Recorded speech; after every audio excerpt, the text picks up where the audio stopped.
Hi everyone, welcome back to Corporate Decoder, the place where we decode the language of big business. Today we are diving into ECOLAB's recent filing and I'm already sensing some changes behind the curtain. Stay tuned, it might surprise you. ECOLAB just dropped some updated numbers and a peek into how they're organising things internally. They're tweaking the way they report their segments, kind of like rearranging the furniture in a room to make it look a little different. This report gives us updated info for 2023 using the currency exchange rates they set at the beginning of 2025, and it reflects the new organisation they are rolling out, so buckle up because we are going to break down what it all means. First off, ECOLAB wants us to know that they are sharing some extra information about how their different business areas called segments performed. This is unaudited, which means it hasn't been checked over by outside accountants.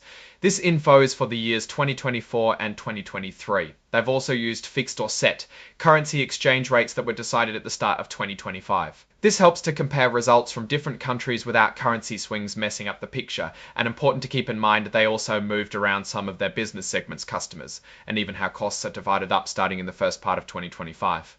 This helps to compare results from different countries without currency swings messing up the picture. And important to keep in mind, they also moved around some of their business segments, customers, and even how costs are divided up starting in the first part of 2025. So how does ECOLAB decide what goes where? Well, they say their operating segments follow how they do business and what products they sell. It's all based on the types of activities they are involved in, if they have clear financial info for those activities, and how their main decision maker, the chief operating decision maker, looks at the results. Basically, it's about grouping similar businesses together to see how each part is doing.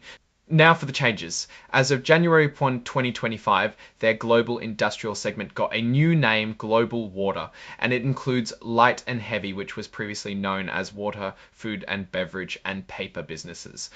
The global institutional and specialty segment is staying as it is. However, the old healthcare segment is now part of the institutional segment. Also, global life sciences is now big enough to be its own segment. Global pest elimination, still its own thing, so in total the institutional segment. Also, global life sciences is now big enough to be its own segment. Pest elimination, still its own thing. So in total they have 7 operating segments now. This is an important change, so it is important to know it going in. They are also giving us another table that provides more info about each of the 4 quarters or 3-month periods of 2024. All of this information has been adjusted to reflect the segment changes we just talked about. This should help investors get a clearer picture of ECOLAB's recent performance. And good news, if you want to check this out yourself, ECOLAB will put these exhibits or tables on their website.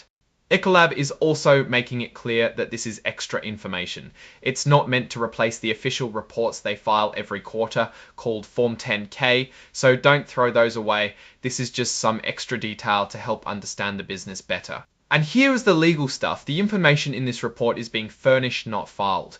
That might sound like legal jargon, but it means this report is not as legally binding as their official filings.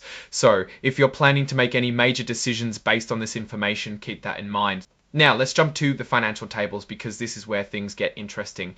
Okay, here is where we see how the different segments performed. We need to look at these numbers while keeping in mind the organisation changes they did. Let's start with revenues. In the global water segment, their revenue in 2024 was around $5.2 billion. Now, compared to the previous year, 2023, where it was around $4.9 billion, we can see that is a jump of about $300 million. That's pretty solid growth in just 1 year.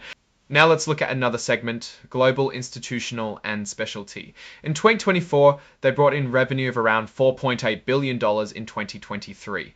They also gained around $300 million in revenue year over year. How about global healthcare and life sciences? Here, the revenue was about $800 million in 2024, compared to $750 million in 2023.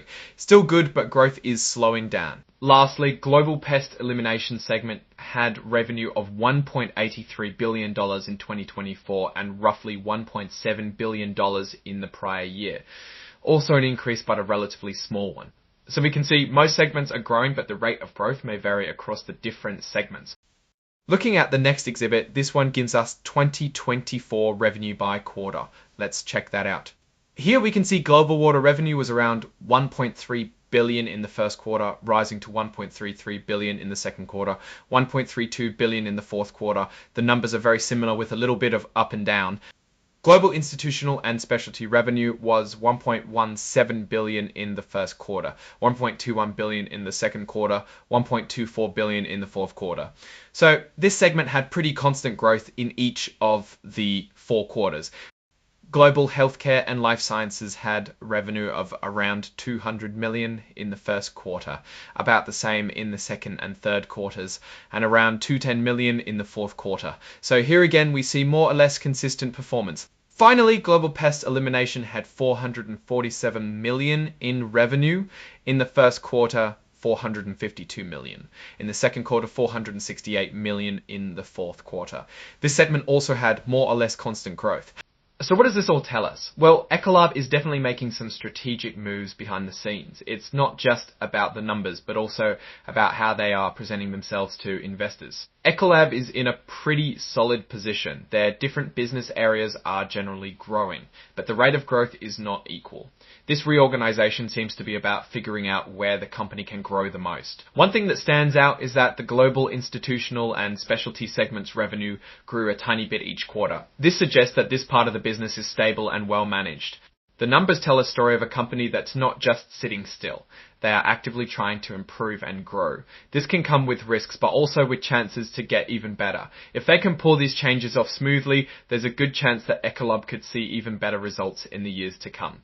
Thanks for watching. If you found this breakdown helpful, please give us a like, drop a comment, and don't forget to subscribe for more deep dives into the world of corporate filings.